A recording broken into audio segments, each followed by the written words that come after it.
yeah, I just started to get business, started to make money, and I just ended up going full time with that after I actually worked at Chipotle for about 2 years, pretty much full time, and then yeah, I just quit there like a couple months ago to go full time with my business. I've been on the podcast a while ago. Nice. Yeah. So, what are some of your services that you offer with your mobile detailing? Do you have packages or So there's a lot of different services from like interior, and exterior, shampooing carpets, all that kind of stuff. But yeah, and some are just customized to the. And to me, I just love how social media is just giving people power now that you can advertise your little business. You just got to post pictures. Be consistent with what you do, right?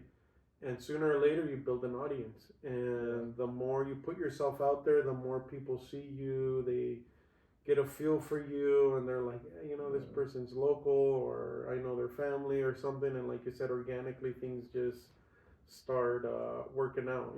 I see so many people on TikTok, and I don't use TikTok, but eventually I have to. Subaru, the catalytic converter went out on it. Then I decided to buy a truck because I couldn't register anymore. And then, I put some detailing equipment in the back of my truck. Started making some advertisements on Facebook, Instagram, all that. Got some customers, and I just built it up from there. Eventually bought my trailer, which I have now, and put a 100-gallon water tank in the back. Got a generator set up, so now I don't need the customer's water, electricity, and just been building it from there.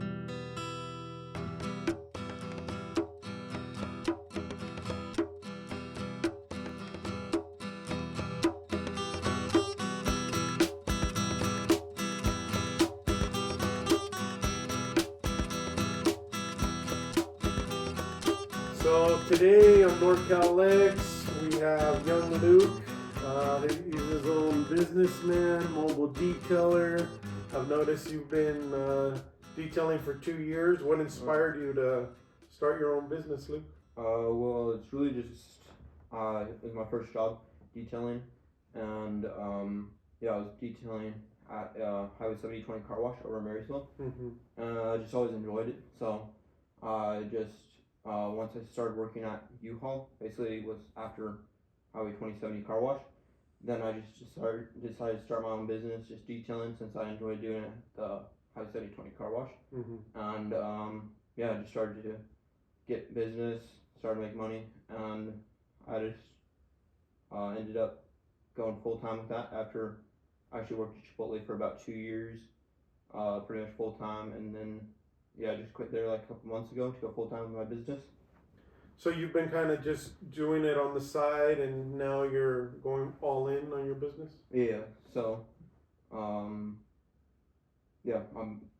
basically just going all in right now, but I started out in Marysville. I moved out of Sac a couple months ago, like a year ago now, and then I just moved back here a couple months ago. But I've been moving back and forth, just detailing all over.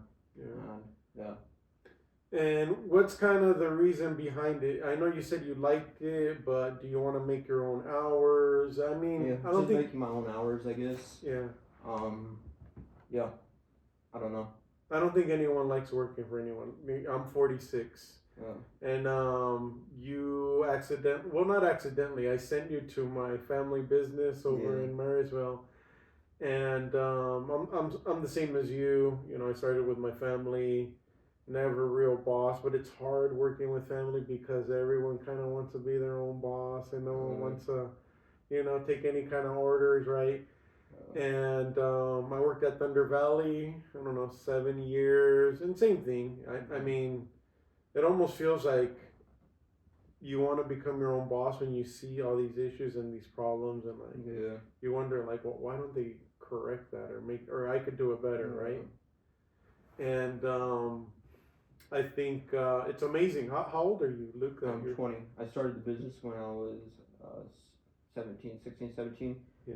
And I just started it when I got my first truck. That's kind of the reason why I started too. I had a Subaru at first. That was my first car. I wanted to start like a detailing business, but I didn't really have any way to do that. So then once my Subaru, the catalytic converter went out on it, then I decided to buy a truck because I couldn't register anymore. And then, I put some detailing equipment in the back of my truck, started making some advertisements on Facebook, Instagram, all that. Got some customers, and I just built it up from there. Eventually bought my trailer, which I have now, and put a 100-gallon water tank in the back. Got a generator set up, so now I don't need the customer's water, electricity, and just been building it from there. Do you want to have your own location, or do you prefer? Trying to buy like a shop or something. Well, I do have a shop out where I'm living in Marysville, but I'm trying to like get a physical location out closer to the city or something. Maybe out in Sacramento or Yuba City. But eventually get a location down and be able to offer PPF services and window tinting, all that kind of stuff. Oh, so it sounds like you want to expand, not just detailing. You want to eventually get into other services that are easier to do with a shop. Okay. And eventually expand bigger. Yeah. So what are some of your passions or hobbies outside of work? You enjoy fishing, hunting? Yeah, I actually go fishing a lot. I saw your episode with Cena. I actually used to ride bikes. Oh, really? With her and group rides and stuff. But I do a lot of like bike racing and mountain bike riding and stuff, and just a lot of different random activities and stuff. Yeah, that's nice. Yeah, I love cycling, but I haven't cycled in years. With her, I think we just trained together at Yuba City High School, like 5 a.m. on the track. Yeah. Soft surface. I'm older, so I don't want to beat up my knees on the cement. I've been riding a lot either for a while because of business and stuff. Been pretty busy and just slowed down doing that, but trying to get back into riding a little bit more. Cycling or mountain biking? What do you? Cycling. And trying to get into like running and stuff a little bit more. Yeah. And cycling, but yeah. Yeah, it's tough cycling by yourself because I've heard so many stories of people getting hit when they're out there by themselves. You know, that's why it's kind of good when you have these groups. I currently right now work in Auburn, Newcastle area, and I see so many people cycling, and I love it because there's like 10, 20 of them, and I'm like, I want to be a part of group rides out there. There is. There's not that many here, unfortunately, but I think on the weekends and the evenings, right? Yeah. It's normally around then. And used to go on a group ride over, it was called Folsom Bike, I think it's Trek now. But I've gone on some group rides with them out there. Nice. So you're saying that your brother might have been on my podcast a couple of years back? He might have been on your podcast, might have been like 2021, 2020. Yeah. I don't remember, but he might have been on the podcast a while ago. Nice. Yeah. So what are some of your services that you offer with your mobile detailing? Do you have packages or? So there's a lot of different services from like interior and exterior, shampooing of carpets, all that kind of stuff. And it's normally just customized to the customer's needs, just like through an Instagram DM or call or something like that. But it's normally just customized like that. And then does it take a lot of time out of your day from replying to DMs and people kind of bartering with you prices, or do you have any? Yeah, it takes a good amount of time. Just getting them locked in on the schedule, but sometimes it's easier, sometimes it's not. And typically I just have like my signature detail, which is my most popular option, which most customers get and stuff. So from that, then the detail can be modified and specified, however you say that, to the customer's needs. But So what do you have other entrepreneurs in your family that kind of motivated you to go by yourself, or is it just you're just wanting to go down the road by yourself? I guess my brother might have been a little bit of motivation to start the business, because he started a landscaping business a couple years before I started the detailing business, and then he had a dump run business, and he's making quite a bit of money just doing that, and just that was kind of motivation to do it. and just working at the car wash and seeing that I could make a lot more money just doing it myself, and like that. I don't know. Do you ever look at like marketing, or because you were saying you market on Facebook? Do you pay for the advertising, or you just post? Yeah, so I pay for advertising on Facebook, Instagram, basically like through Meta, and then pay for advertising through Google. But yeah, I pay for a good amount of advertising through different services. But I get a lot of organic, just customers coming through my Instagram, seeing it, and but most of it's through marketing and paying for it. Do most people tell you how they came into contact with you, or? Yeah. So whenever I do a detail, I ask them like how they found the page, and just work off that and see what's the most popular way people find the page, and yeah. Nice. No, I've been up and down with this show. It always looks easier than it is because I listen to so many of them. Yeah. And to be honest with you, I never wanted to do video, but then video gets higher resolutions. You need, better cameras, more software, more editing power, and I think in 2020 I was gonna redo it, but then COVID hit, and then how am I gonna interview anyone, right? Nobody wanted to be around you, so I had to kind of step back. I tried again in like 2022, but then working at the family business makes it really difficult because you'll schedule stuff and sometimes you're just too tired to remember what you did. And I remember doing a couple interviews with somebody else who had a detail. He's Filipino, I forget his name, and I think I recorded with him twice, but I didn't hit record on the mic, so I didn't hit record on the video. So hopefully if you're out there, I can have you back on, but yeah, I've blown it a couple of times, I'm not gonna lie. But that's how you learn, right? Yeah. You keep doing it. And I don't like to waste people's time. And to me, I just love how social media is just giving people power now that you can advertise your little business. You just got to post pictures. Be consistent with what you do, right? And sooner or later, you build an audience. And the more you put yourself out there, the more people see you. They get a feel for you, and they're like, this person's local, or I know their family or something. And like you said, organically, things just start working out. I see so many people on TikTok, and I don't use TikTok, but eventually I have to. I've been pretty successful on like TikTok. With like the videos I've been doing. I've got a few that got like 250,000 views. Nice. Or I got like 2 that are like at that, but I get a few thousand views each video on TikTok. Nice. But I've never really got too many customers from there. No. It's more just people from all around the world. More like views. Yeah. Yeah. So I find Instagram's a little better for marketing and all that. That's interesting. That's good to know. Maybe TikTok's more of. Have you made any money off of TikTok? Because it seems like people. I haven't made any money. I think it's only like a few cents or something per 1,000 views. Yeah. It doesn't pay as good as like other platforms. Yeah.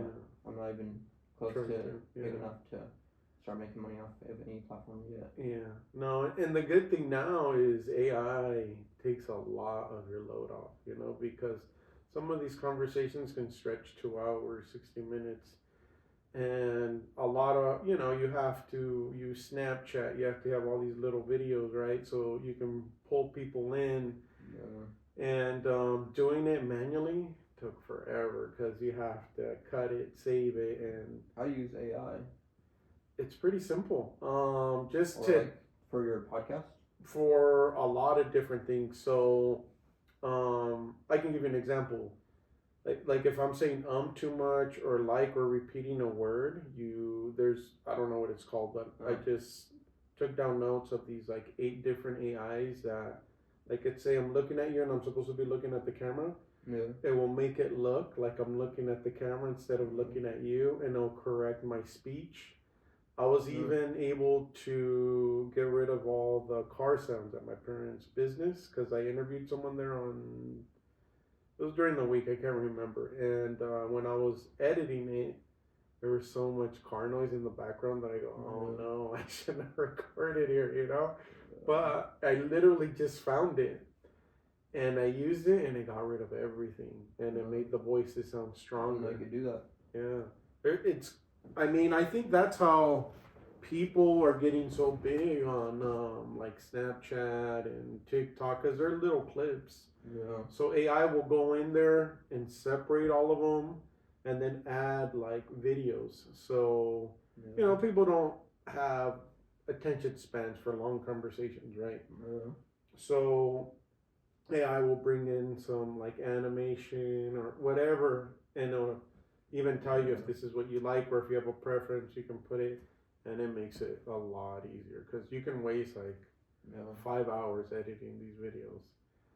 And I don't know you could use AI for editing. Oh yeah, it's a lot of people are against it, but the way I look at it, it's gonna simplify so many things. Like I've seen a guy on Instagram. He's like a personal trainer. He's a young guy. He's like mid-20s.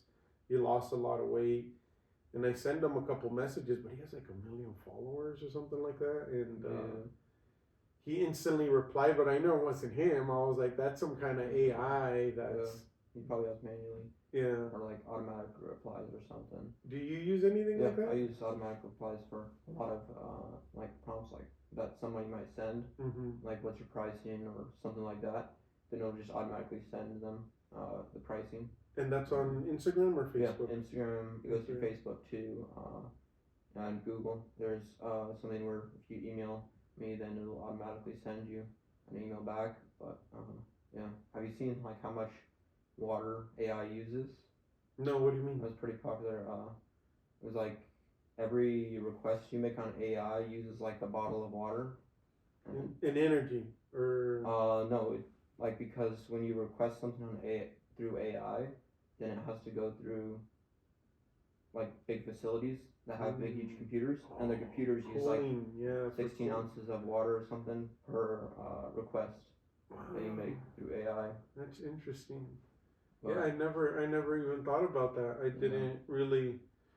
I mean, I assume it's an algorithm and it's always been there, right? And it's probably been used, and now it's just getting rolled out, and this is probably the lowest levels of AI we get to interact with. But who knows how long it's been? Yeah, and how much water it's using for a video? Yeah, and that maybe a few gallons of water. Yeah, that's interesting. Yeah, I never knew that. See, that's the thing that I love about my people that I talk to. You teach me something, I teach you, and that was all over TikTok. Oh, really? Yeah. AI uses water, but probably uses water for like everything. Yeah. Through Instagram, Facebook, just the processing and stuff. Through the warehouses because they're really big warehouses to make AI work. They've got pretty big warehouses to do that and big computers. Yeah. No, that's interesting. I know there's. Do you follow anything on cryptocurrency? No, I don't really. No, so that's a good thing to get into. I try to talk. I'm a huge advocate for cryptocurrency, and the reason is, as a small business, you have credit card machines, you have Square, you have I don't know how many different things to either scan a card, and they all charge you, I believe, a percentage per transaction, and then a percentage for the amount, and then they charge you monthly. So they're just, if you're making a bunch of transactions, they're always getting money off of you, right? And like as a little business, whatever credit card or debit transactions that are used on Friday, Saturday, and Sunday, they don't deposit into your account till Monday. So the reason I'm so big for cryptocurrency is, let's say, do you think cryptocurrency will like replace the dollar? No, the dollar will always be necessary because it has a value. And the thing with cryptocurrency, you're getting rid of middlemen, like banks. You're getting rid of like. But you can't use it anywhere. Well, kind of and no. It's just barely. I think this is going to be the year that it's going to get implemented. There's this one called Ripple. that it's XRP. It was sued by the SEC, Securities and Exchange Commissions. They were saying that it was an asset. And the reason the whole financial industry doesn't want to incorporate cryptocurrency is because they kind of have a monopoly on everything. They control how money works, how banks work. It's all into their favor because they have billions of dollars. So they can manipulate. I don't know if you saw like the Reddit Robinhood incident that happened during COVID. No. So a bunch of Redditors started buying GameStop and I think AMC. I can't remember what the other. And there were these two companies that were going to go under. And these big hedge funds were betting that it was going to go on. So they're going to make money and by making it lose value in the stock. Yeah. So a bunch of Redditors all got together, $50, $20, $100, $1,000, $100,000. They all started putting money on the stock to raise the price of the stock. Yeah. And the more that the stock went, this other company that bet it's called a short. They try to short it. Yeah. The more it kept going up, millions and millions and billions of dollars that we're losing. And Robinhood is a trading app that anyone can use, and all the other trading apps are controlled and regulated. You can only trade like 9 to 4, Saturday to Sunday, Monday through Friday, not on the weekends, not on holidays. So it's like it's a system that's in control, so the little guy can never kind of come up. I use Robinhood for investing like the S&P 500. Yeah. And some other just random stocks. Used to do like some day trading and stuff with Robinhood, but I've never really gotten into crypto because it's a great. I'm gonna start posting videos just to show people how simple it is, and a lot of it is just securing everything. You wanna encrypted email, and you get a little hardware wallet. They're not expensive. And you start buying whatever, $20, $30, whatever, whenever you get paid a check or whatever, My first boss was actually like really into crypto. Was he? Yeah, he had like, I think it was like $50,000 or $60,000 in crypto. I wouldn't be surprised if you're a millionaire real soon. Yeah, he was in woodworking though. That was like my first real job. Yeah. Doing woodworking, building cabinets and stuff, and he was really into crypto and trying to get me to invest into it all the time. Well, because, see, a lot of times people, I don't know if you know what pyramid schemes are, where, like, people at the top sell you an idea or something, and the people at the bottom get swindled, It's not, I mean, just like buying stocks, you got to do your research, and you got to kind of know, and there's thousands and thousands of crypto. I don't know if you know about Donald Trump and his wife. They created their own, they're called meme coins. So it's a meme, right? So anyone can create it, and you know how Donald Trump is all popular. He has shoes, he has hats. People, I mean, I hate to say this, but people are dumb to like buy these things, and he's like, yeah, I'm a huge proponent of crypto, and I hope he is. I hope he is because there's a senator in Wyoming who proposed a bill for the United States to buy like 1 million Bitcoin to increase what a cryptocurrency would do, because the dollar is deflationary, meaning it loses its value with the more dollars that they print. Yeah. And Bitcoin, I think there's only like 21 million that are ever created, and inside every Bitcoin there's 100,000 satoshis, so it can get broken down very small. Bitcoin doesn't have the technology of these other bigger more advanced crypto where they have like huge platforms. Ethereum has video games, has like virtual markets, has all these different platforms that are going to replace YouTube and Instagram because instead of likes and comments, you have to buy like $10 or $20 of crypto, and maybe you get a couple thousand coins, but because they're less than a penny, right? And so you're paying the person that's providing the information with crypto, and the more they hang on to it, the more it goes up in value. And that's just the beginning. There's so many of them.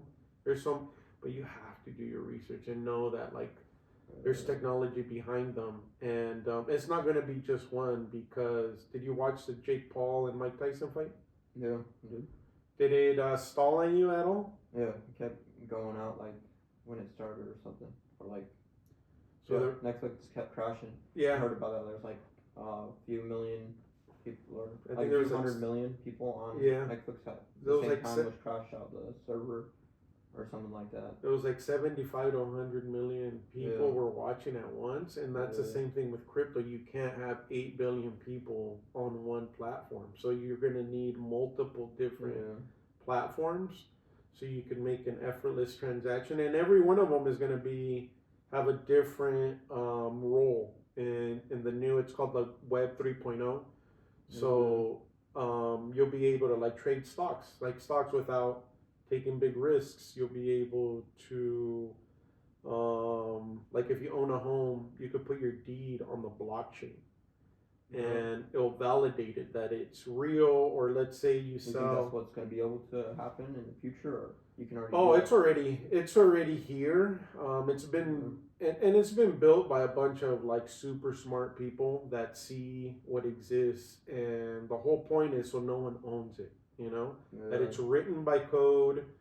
Everything's kind of automatic. There'll be insurance companies where they're not going to be like, oh, I'm not going to insure you because you live over, but they're going to charge a lot for insurance. You know how people or insurance companies are not covering people because of fires. They're leaving.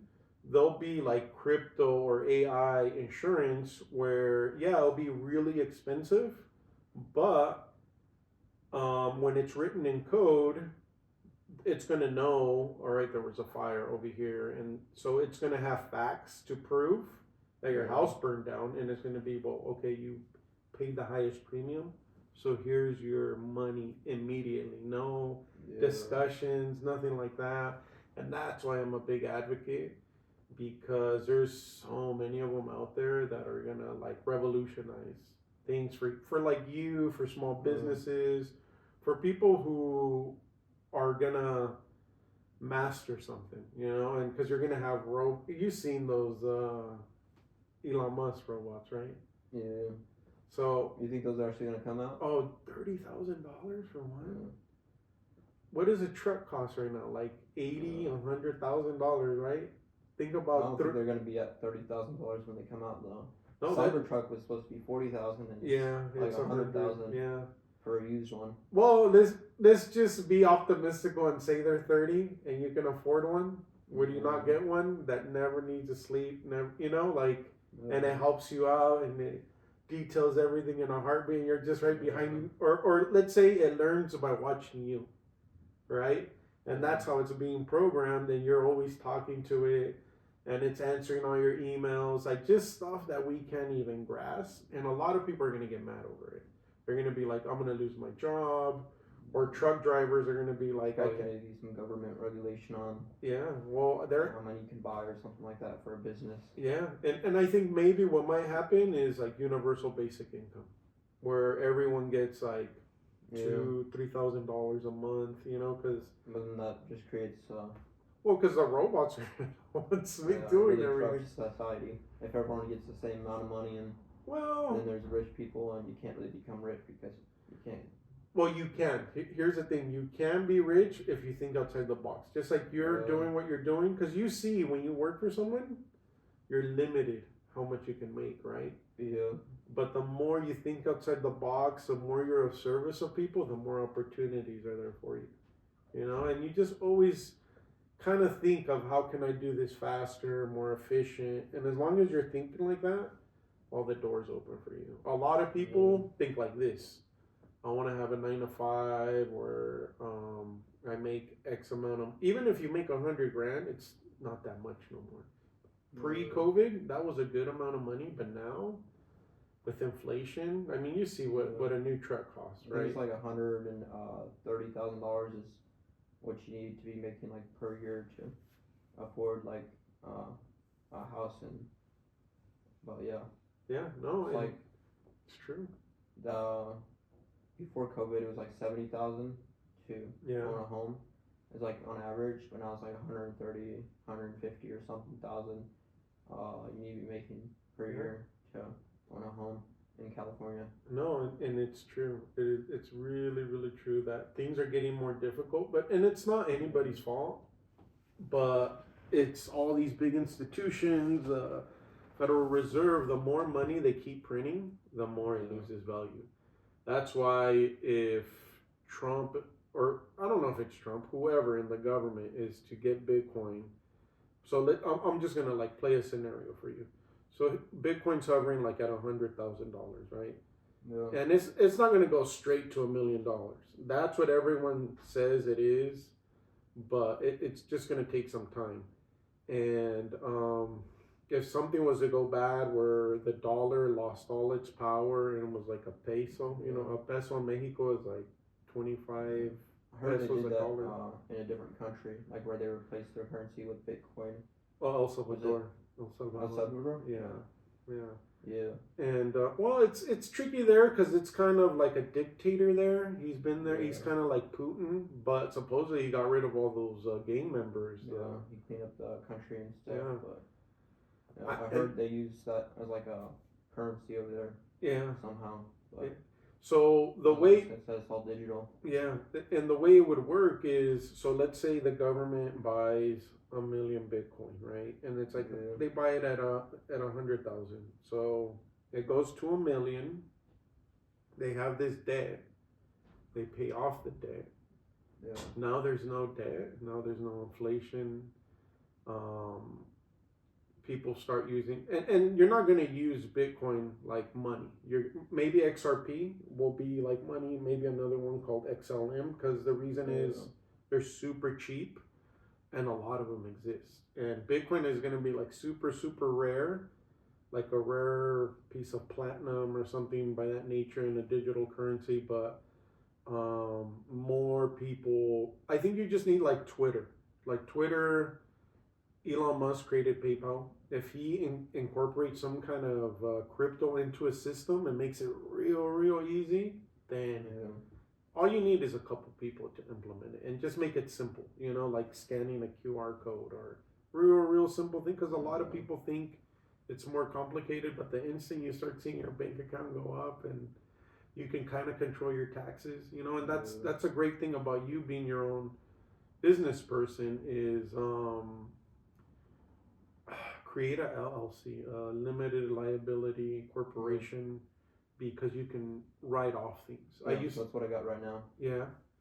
I've got an LLC on my business since like 2023. Yeah. But yeah, I've had it for a while. That's good. And do you know what you can write off for your business? Yeah, I actually just bought my truck like last year, brand new, and that's a write-off, right? Wrote off most of it last year. Nice. Just doing the payments, and then I should be able to finish writing off for most of this year. Nice. And my trailer also, I bought brand new, and I didn't do any payments on it or anything like that, but I wrote the trailer off when I bought it. So yeah, there's a lot of different things you can write off. Like lunch and just random things when you own a business you can write off. That's great, Luke. I don't know where you get all this information, but for being so young, you're very savvy and very smart at your age for knowing so much. Thank you. Where did you? Do you mind asking? Where did you kind of pick all this up? Is it online or online? I guess. Yeah. YouTube. I guess with taxes, just going to the tax place and talking about like what I can write off and stuff. But yeah, I don't know. Just online YouTube. That's where I learned a lot about marketing, how to figure out who your typical customer would be, and how to really target the audience that you want, and stuff like that. But yeah, it's amazing, Luke. I love that. That's inspiring. Somebody as young as you, using all these modalities that are available. And I try to tell everyone, it doesn't matter your age. There's an opportunity for you. If you know something, whatever it is, you can use it, And here's another one for you too. If you haven't, it doesn't matter if you rent a house or you own a house. Just by having a business and now you have an LLC, you can write off 300 square feet as an office at $5 a square feet. So that's $1,500 a month you can write off. That's just, I think you just write it down or whatever. You let them know, and that way, when the tax collector comes, you go, here's my tax write-off. I mean, it's the same thing with a podcast and a YouTube channel. You could do the same thing.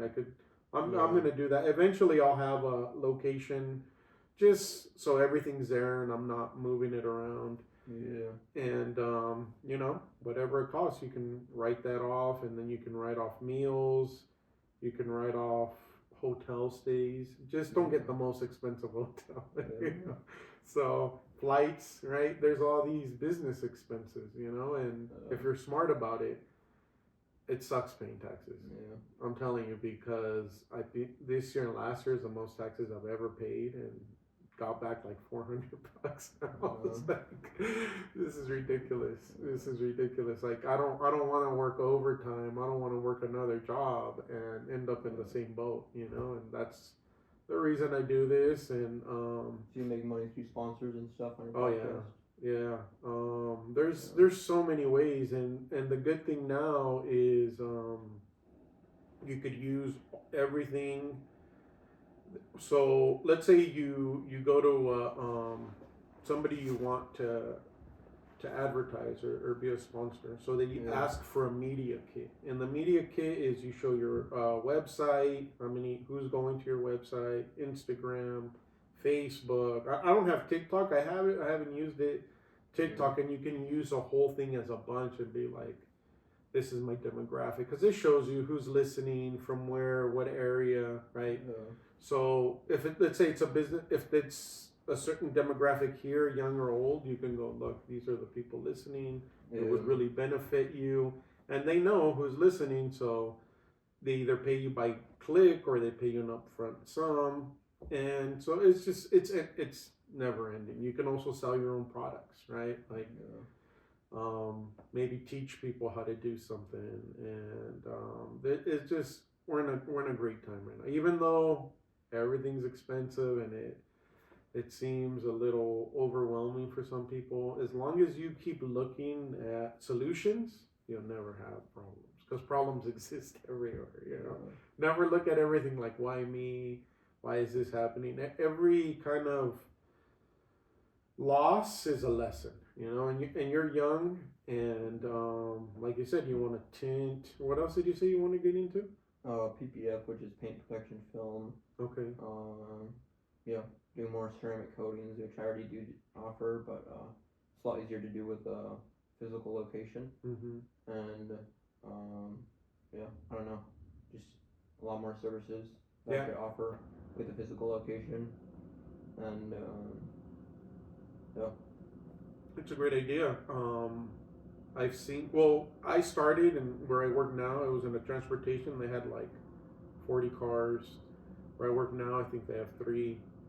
And I've noticed like the paint chips quicker than before, because they have these laws that they can't use certain chemicals. So I think like 6-7 years and stuff starts deteriorating. So that's a great and PPF and like a ceramic coating can last like up to 10 years on paint, and PPF can last about 5-10 years, depending on what kind of PPF you get. But it can really increase the longevity of your paint and stuff. Nice. So well, Luke, thank you so much for coming here, being on the show. Even though I gave you the wrong address, I still feel bad about that. My apologies. Is there any last words or anything you'd like to say to the audience? If you want to schedule a detail, just go through Instagram, Luke's Mobile Detailing LLC, or you can give me a call at 530-650-3631. But Do you have a website? No, my website's down right now. Okay. But if you just go through Instagram, Luke's Mobile Detailing LLC, or Facebook, then it's right under the bio where you can go to the website and you can check out some of our services that we offer, or you could just give me a call and customize your own services based on your needs. Perfect. Thank you, Luke. And I will also put links in the description in the episode to make it easier. for people to get to you and contact you. Thank you so much, Luke, for being on here. Look forward to seeing you in the coming years. I'm going to be watching you, seeing you progress, and this channel is always going to be open for you. Whenever you want to be on, let me know. Yeah. And, you're welcome. Thank you, Luke.